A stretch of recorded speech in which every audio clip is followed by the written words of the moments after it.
बोलता हिंदुस्तान पे तमाम दर्शकों का स्वागत है।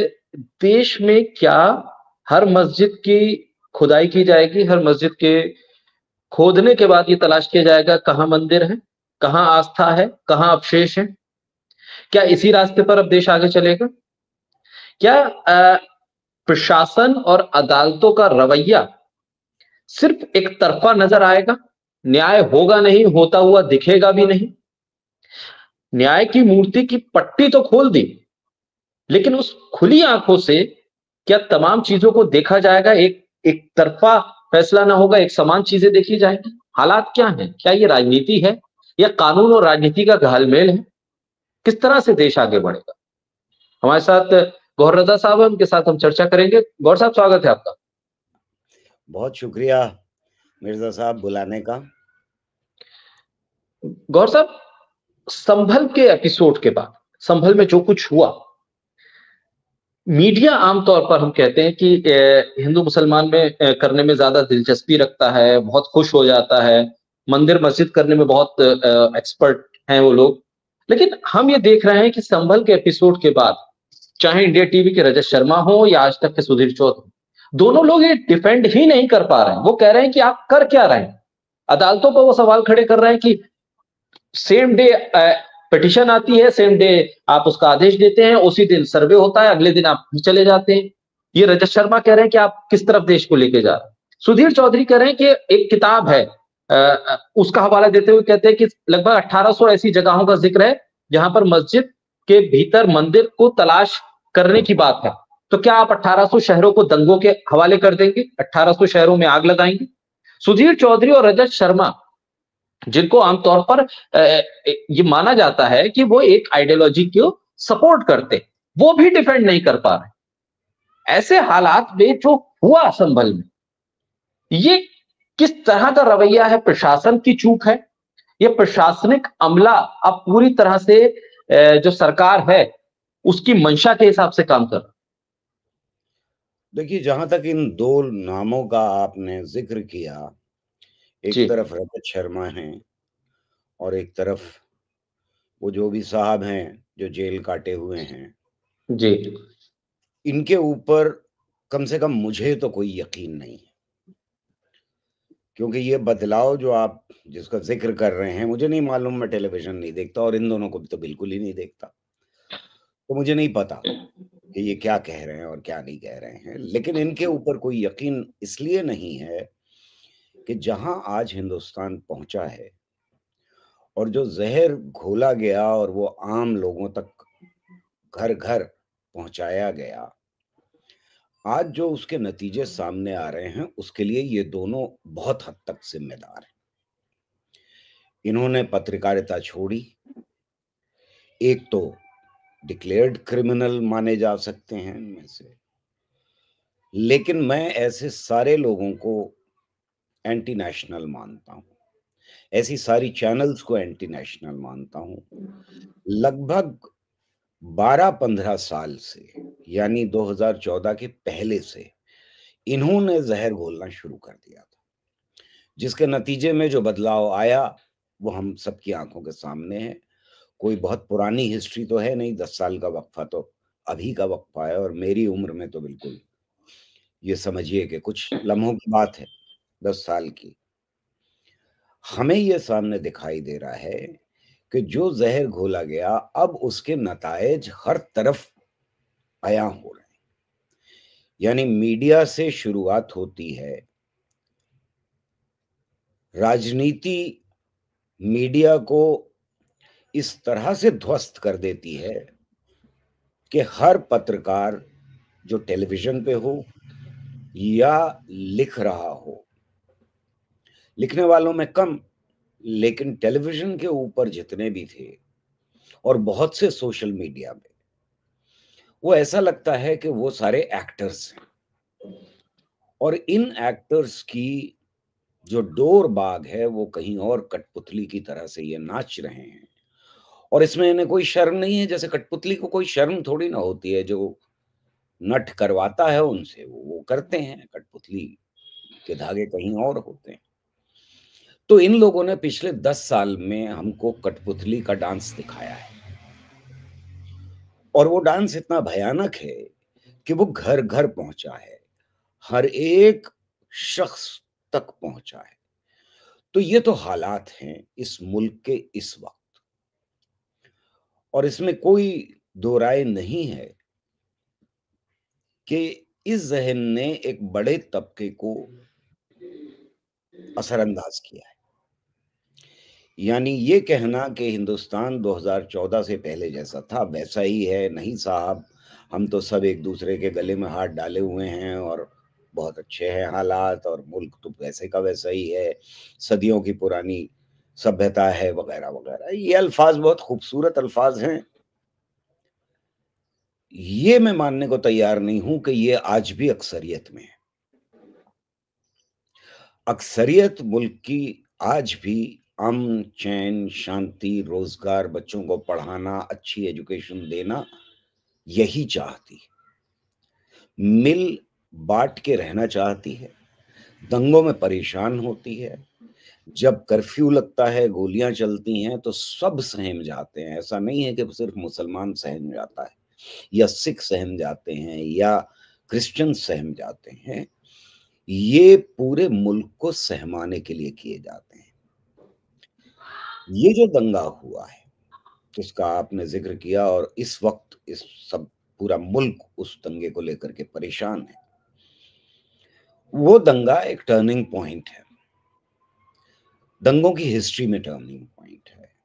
मैं बहुत कीनली, जब शऊर आ गया, जब अक्ल आ गई, तब से अलीगढ़ जैसे शहर में और आसपास के शहरों में, जिसमें मेरठ भी शामिल था, मियानिया वगैरह वगैरह, इनको बड़े गौर से देखता रहा हूं। 84 का दंगा भी एक टर्निंग पॉइंट था, और 2002 का दंगा भी, जो नरसंहार था, वो टर्निंग पॉइंट था, और जो मणिपुर में हो रहा है वो भी एक टर्निंग पॉइंट है। ये दंगा भी एक टर्निंग पॉइंट है। इसमें मामला सिर्फ एक तरफा नहीं है। यानी आप मुसलमानों के ऊपर पहले मस्जिद पे हमला करने की कोशिश करें, फिर उसके बाद उस मामले को ले जाएं आप अदालत में, अदालत ऐसा फैसला दे जिससे कि और ज्यादा भड़के मामला, और फिर वो सर्वे को जिस तरह से किया गया वो हमारी आंखों के सामने दिखाई दे रहा है। यानी एक दिन सर्वे होता है, उसके अगले दिन एक भीड़ के साथ वो आते हैं और वहां जय श्री राम के नारे लग रहे होते हैं। सवाल ये नहीं है कि किसने पहले शुरू किया। बहुत सारी ट्रोल आर्मी लगातार लिख रही है कि जब पत्थर चलाओगे तो पुलिस क्या तुम्हें लड्डू देगी, फिर तो गोली चलाएगी चलाएगी। लेकिन ये शुरुआत यहां नहीं है, ये शुरुआत वो पत्थर से नहीं है। इस शुरुआत को हमें ये देखना ही नहीं चाहिए कि वो मस्जिद पे या एक मस्जिद पे हमले से है। ये शुरुआत राजनीति से है, ये शुरुआत मोदी के गद्दी संभालने से है, ये शुरुआत पूरा का पूरा जो तंत्र है, और खास तौर से पुलिस और जो एडमिनिस्ट्रेशन है, उसके कम्युनलाइजेशन से है। और उसका कम्युनलाइजेशन से एक कदम आगे बढ़ करके देखें तो इस वक्त जुडिशरी का जो कम्युनलाइजेशन हो रहा है उसके साथ। यानी ये राजनीति जिसे हम हिंसक राजनीति कहते हैं, वायलेंट पॉलिटिक्स, जो इंसानों के घर जलने के ऊपर, घर टूटने के ऊपर, घर को सपाट कर देने के ऊपर तालियां बजाने वाली राजनीति है, उससे आगे बढ़ती है, उससे चलती है, उससे खुश होती है, उससे वोट बटोरती है। ये उस राजनीति का हिस्सा है। ये एक एपिसोड में आपका कह देना कि भाई इसको कैसे जस्टिफाई करेंगे या उसको कैसे जस्टिफाई करेंगे, इससे काम नहीं चलेगा।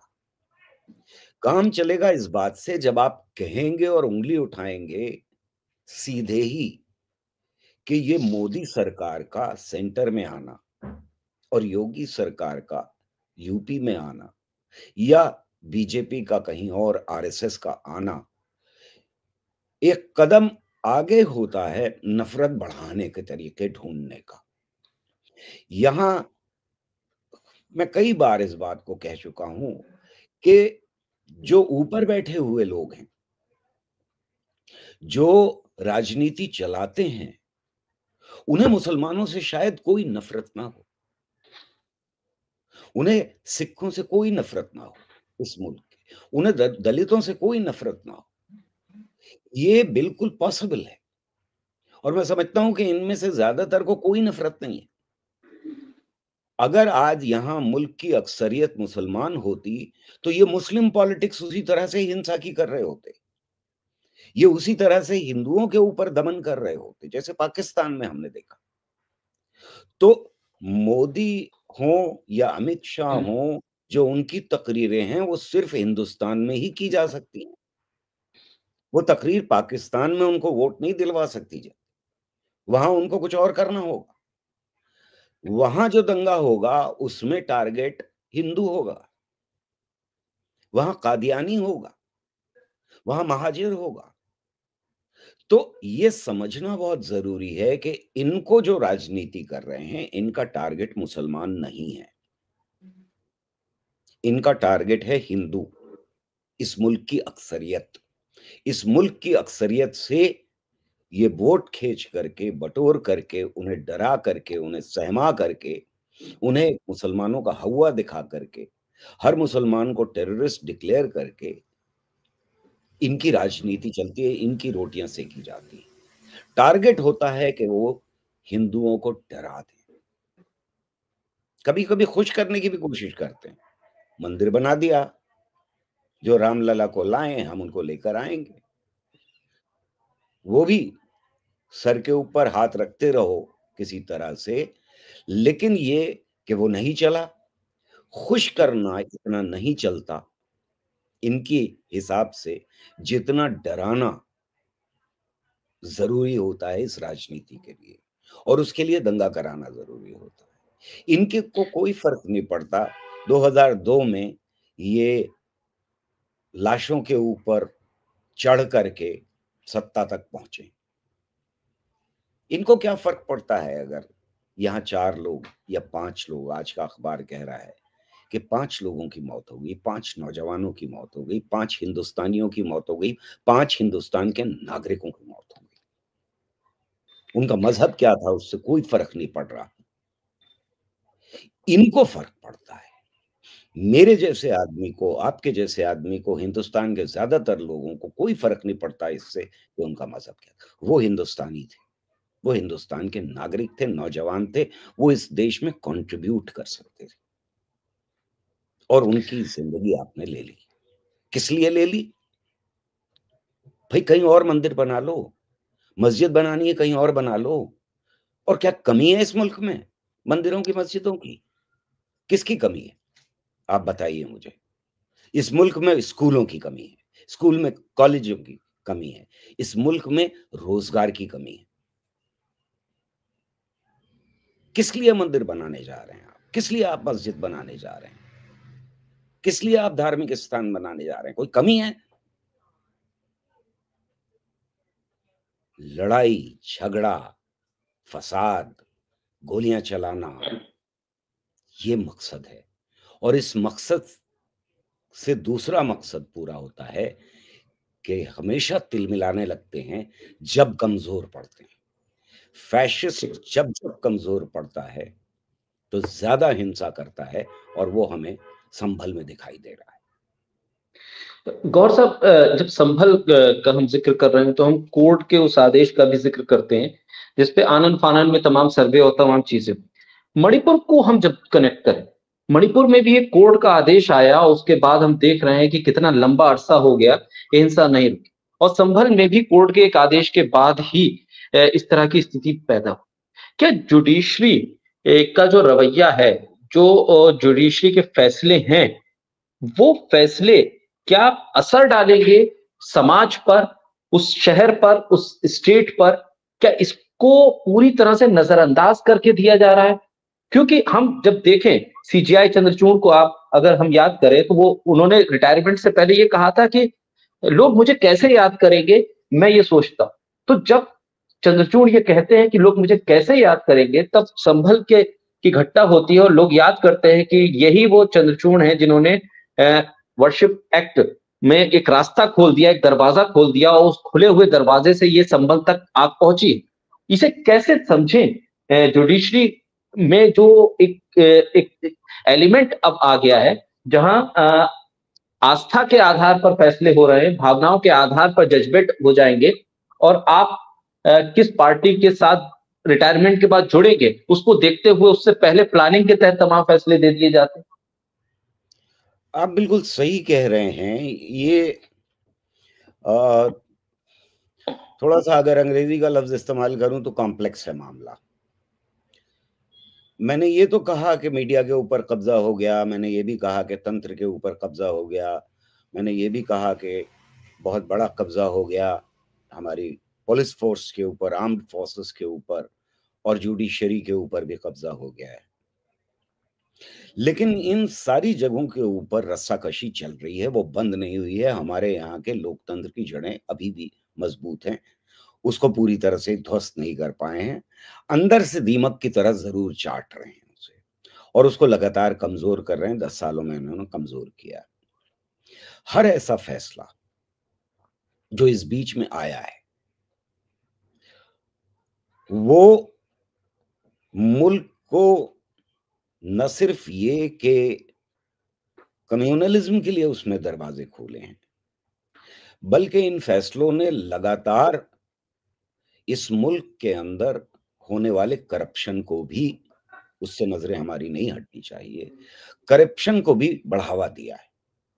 अडानी के ऊपर जितने फैसले आए, जहां जहां फैसले आए, जहां जहां शिकायतें हुई, वहां पर हमें साफ दिखाई देता है कि करप्शन को के ऊपर पर्दा डालने के लिए हमारे कोर्ट्स खड़े थे।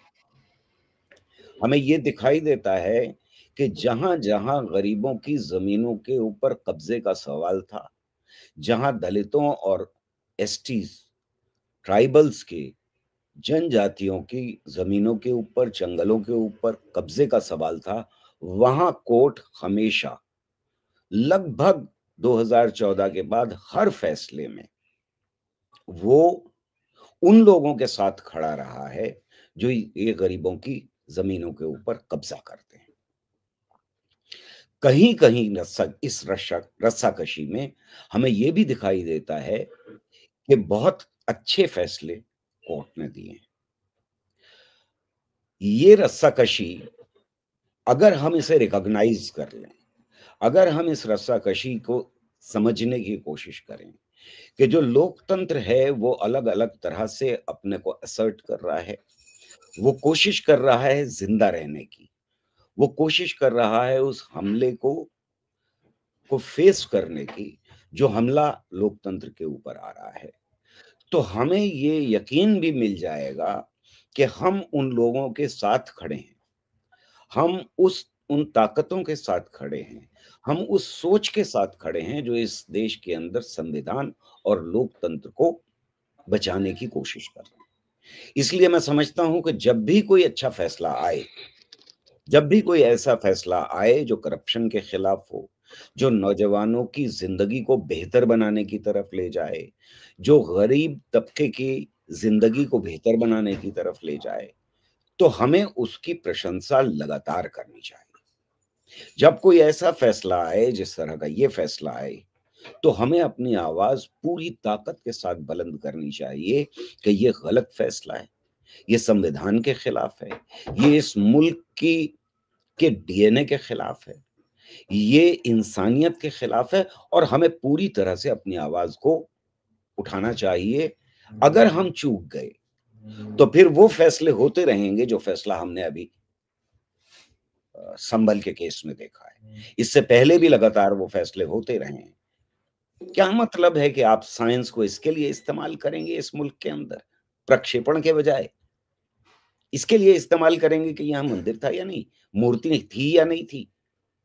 क्या बेकार की बात है। हम अगली नस्लों को यह बताने जा रहे हैं कि अगर आपको डेटिंग करनी है रॉक्स की तो इस काम के लिए करेंगे। हम साइंस के सारे जितने भी अनुसंधान है उसको इस तरफ लगा देंगे। हम साइंस को भी कुचल रहे हैं। और जिस तरह पाकिस्तान में साइंस को कुचला गया वो हमारे सामने मौजूद है। उसने पाकिस्तान का क्या हाल किया है, अफगानिस्तान का क्या हाल किया है, वो हमारे मुल्क में ये ताकतें करने जा रही हैं। और ये लोग बबांगे दुहल बहुत जोर से कह रहे हैं, और मैं समझता हूं कि हमें अपनी आवाज लगातार उठाते रहना चाहिए। गौर साहब, जिस दिन ये वाकया हुआ संभल में, कमोबेश उसी वक्त सोशल मीडिया पे एक वीडियो हिमाचल का भी सामने आया है, जिसपे कुछ दो कश्मीरी लोग अपनी शॉल वगैरह बेचने के लिए वहां जाते हैं। तो वहां पर एक महिला वहां पर उन्हें रोक के कहती है कि भाई, आपसे हम कोई सामान नहीं खरीदेंगे, आप यहाँ से जाइए। वो कहते हैं कि भाई, हम हिंदुस्तान का तो हिस्सा हैं, आप लोग हमारा बाइकआउट क्यों कर रहे हैं? तो उन्होंने कहा, अगर आप हिंदुस्तान का हिस्सा अपने आप को कहते हैं तो जय श्री राम का नारा लगाइए। ऐसी तस्वीरें जब आती हैं, तो जिसका जिक्र आपने कहा कि जिस तरह से मीडिया ने पेवस्त कर दिया है रगों में जो नफरत का माहौल है, उसका असर हम देख रहे हैं। मरहूम सांसद संभल के शफीकुर रहमान बर्क का एक शेर इन दोनों सोशल मीडिया पे बहुत उन्होंने पढ़ा था, शायद पार्लियामेंट में, कि हमारी बर्बादियों पर मुस्कुराओ न चमन वालों, गुजरनी एक दिन तुम्हारे भी सर से ये कयामत। तो ये हालात जब पैदा हो रहे हैं, और शफीकुर रहमान बर्क का वो शेर जब अगर हम समझें, तो क्या अब भी इस मुल्क में हम उम्मीद कायम रखें कि वो जो चमन वाले हैं, जिस चमन में हम भी फूल हैं और जो सामने खड़ी हुए लोग हैं वो भी उसी का हिस्सा हैं, क्या इस बात को लोग समझ पा रहे हैं? संभल के इस एपिसोड के बाद अगर आप सोशल मीडिया को देखें और उसके बाद तमाम माहौल को देखें, तो लग रहा है कि कुछ कुछ लोगों में एक जज्बा जागा है कि ये चीज बहुत हो चुकी, अब खत्म करने का दौर आना चाहिए इस चीज का।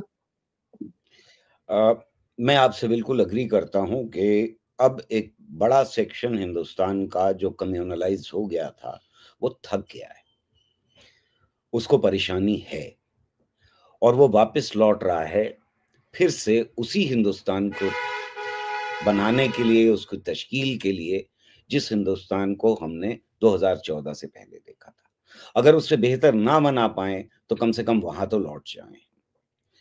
लेकिन मिर्जा साहब, एक चीज ध्यान में हमें रखनी चाहिए।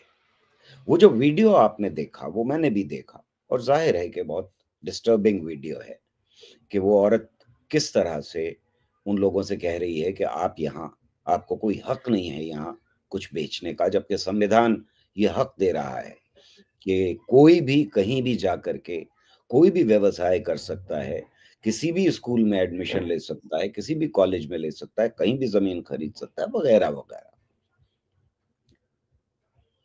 पर आप गौर करें कि वो संभल की भीड़ हो या ये एपिसोड हो, उस भीड़ में कितने लोग शामिल हैं।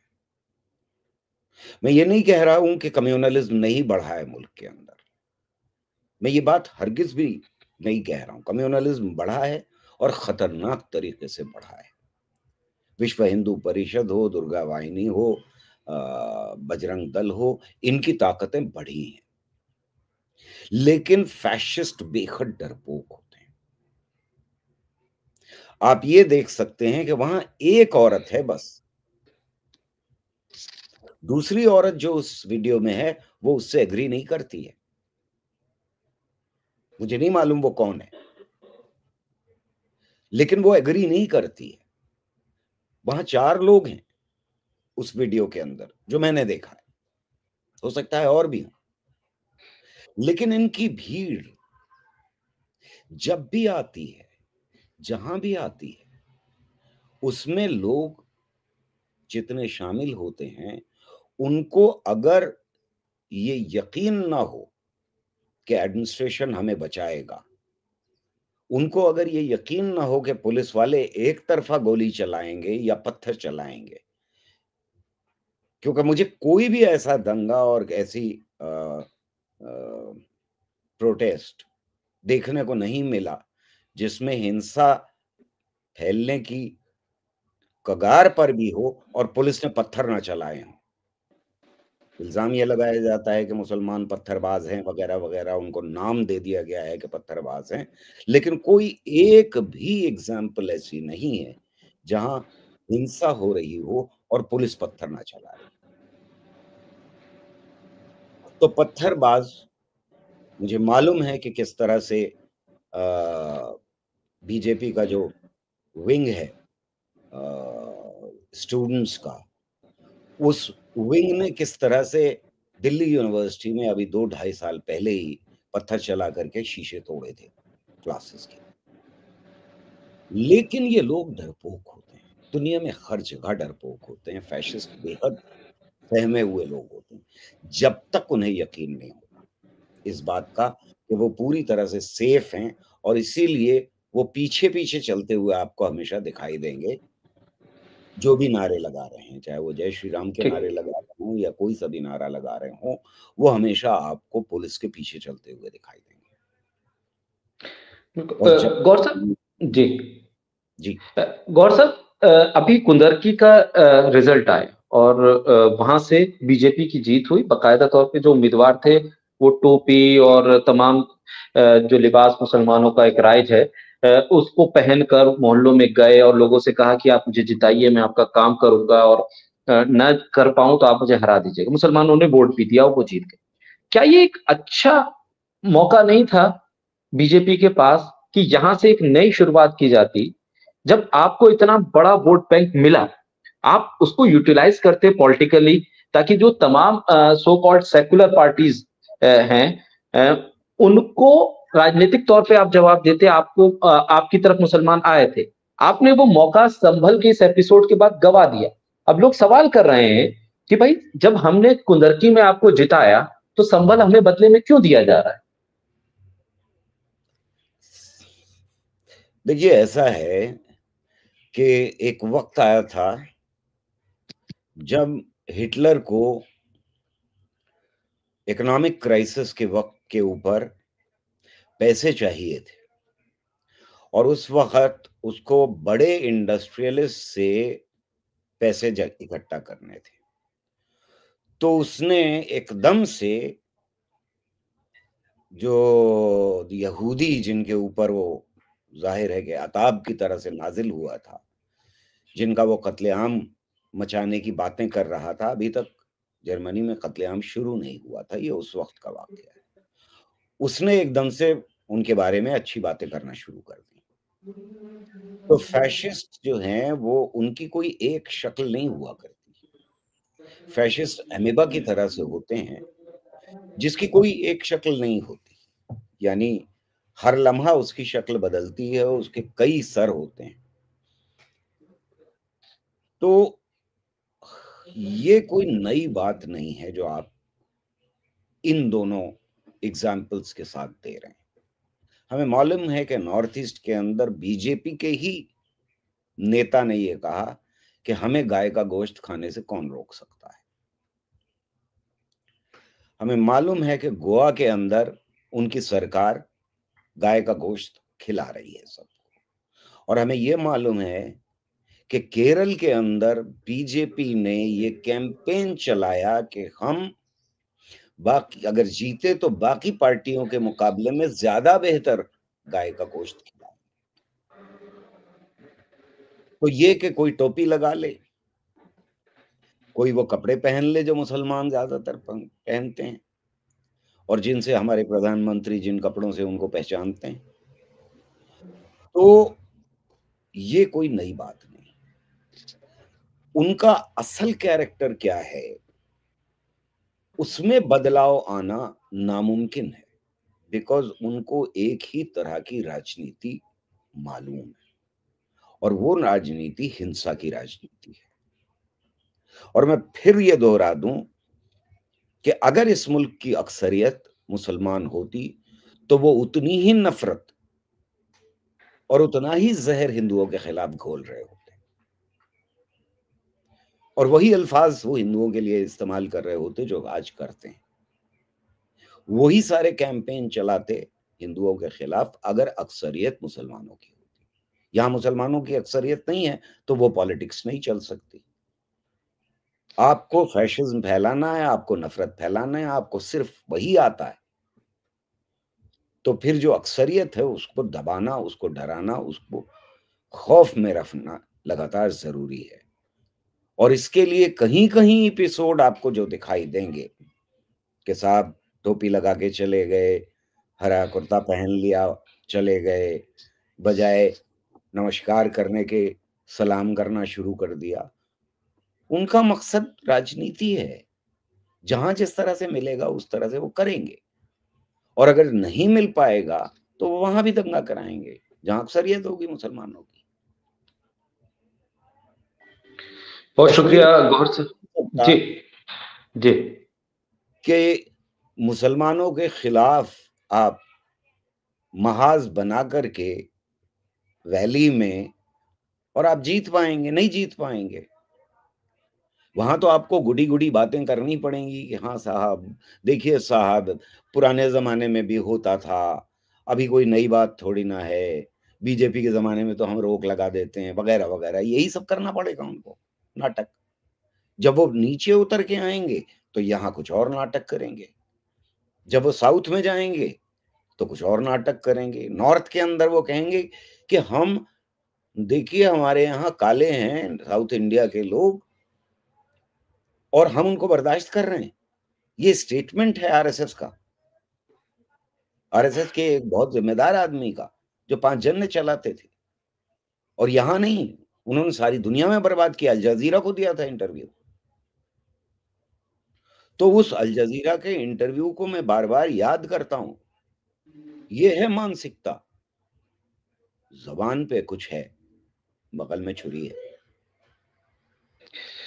बहुत शुक्रिया गौर साहब, बोलते हिंदुस्तान को वक्त देने के लिए, हमारे साथ जुड़ने के लिए बहुत शुक्रिया।